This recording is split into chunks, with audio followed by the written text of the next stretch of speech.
And welcome to the Almost Daily Dave. It is a COVID-free Wednesday edition of this mini show. That's right. No conversation regarding all of this.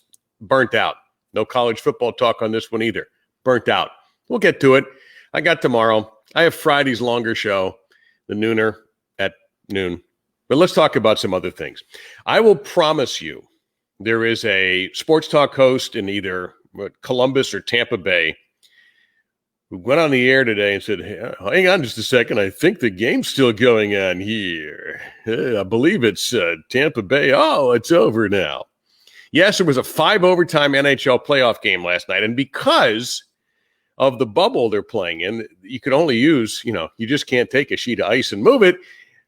There's a hockey game today at 11 o'clock in an hour. Players are probably warming up right now, getting ready for a playoff game. I think it's the Bruins in Carolina. And that's because they had to, they're limited in where they can play. It's kind of funny, actually. It was the fifth longest game in NHL history. Fourth longest game, fifth 5-overtime game. Tampa Bay had 88 shots on goal, and Columbus's keeper had to make 85 saves. And it was funny because I watched a little of it, and I was following on Twitter going, why are they making all these remarks about this game never ending? Until I turned it on and saw, I think it was overtime 3 at the time. And I didn't stay with it very long. I really got hung up on that Portland-Dallas NBA game last night. But I think it's absolutely fascinating that you're going to have, and humorous and memorable, that you're going to have an 11 a.m. playoff game today because a game ran too long, and you would have been finishing that game probably this morning. And it's just ridiculous. So it's okay. It's going to be a little bit inconvenient for the players and for their next games, but that's the world we live in at the moment. I mentioned the Portland-Dallas game and Dame Lillard's 61 points, 80 of which came from the foul line. If anybody has any questions about Dame Lillard being a superstar in the mind of the NBA, question it no more. He did get some protection from the officials last night. He also made a ton of great shots. And the Mavs, even though Rick Carlisle is a very bright head coach, one of the brightest in the game and very well regarded by his peers, the Mavs still couldn't figure out how to deal with him on pick and rolls. So Dame, had that game gone into overtime, might have gone for 80.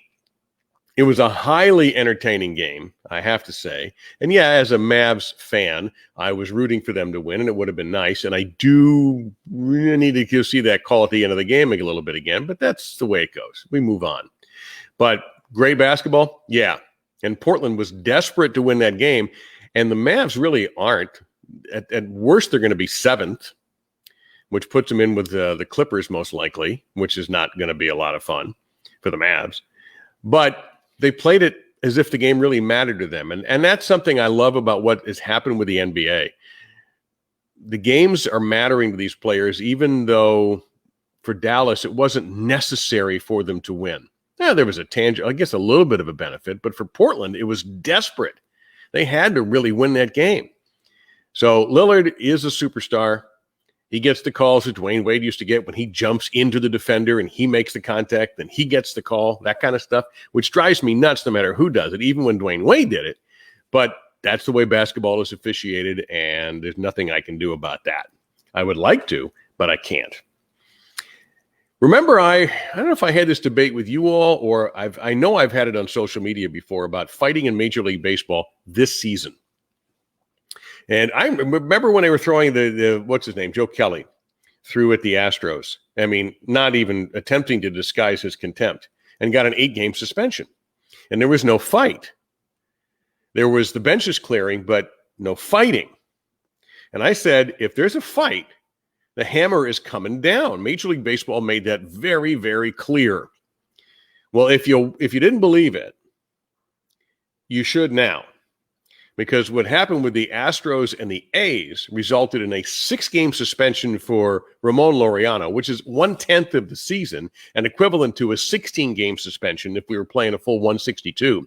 And the bench coach, or the coach for the Astros, Alex Cintron, got 20 games, a third of the season, 20 out of 60, or actually more than a third when you consider they've already played games, equivalent to a 54-game suspension, which would be believed the longest suspension ever given a coach or manager, or at least in season.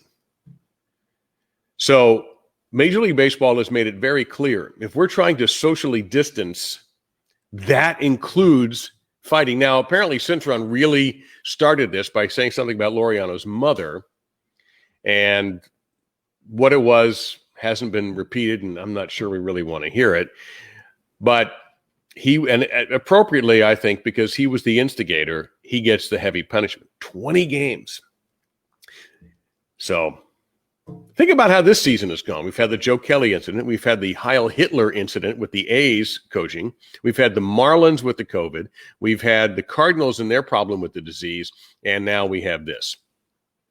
Don't tell me this isn't an entertaining baseball season. Don't you dare. And finally, the weird story of Isaiah Thomas's All-Star Game trophy from 1984. Did you hear this one? Because this is kind of awesome in a way. So Heritage Auctions puts up for auction Isaiah Thomas's 1984 All-Star Game trophy. And I believe that was the one. His mom was there, and she was interviewed afterwards, and it was really a nice story, as Isaiah was very close to his mom. And, Thomas easily one of the greatest players of all time. You can't dispute that in a billion years. And his trophy's up for sale, for auction. Isaiah Thomas hears about it and goes, "That's mine. It was stolen from my high school's trophy case in Illinois, from St. Joseph High." Isaiah's from the Chicago area. "And I'd like to get it back." Well, Heritage Auctions rightly suspended everything, stopped all the bidding, and now there's a huge investigation into how that trophy, apparently Thomas says it was stolen the night his high school coach passed away. It was nice of Isaiah to donate that to the high school, too. He could have easily kept that in a den or prop open a bathroom door with it or whatever he wants to do with it. It's his trophy. So I found that an oddly, weirdly fascinating story. I hope he gets the trophy back to do with it what he wants. If he wants to redonate it to the high school and maybe they do a better job with trophy security, that would be a nice idea.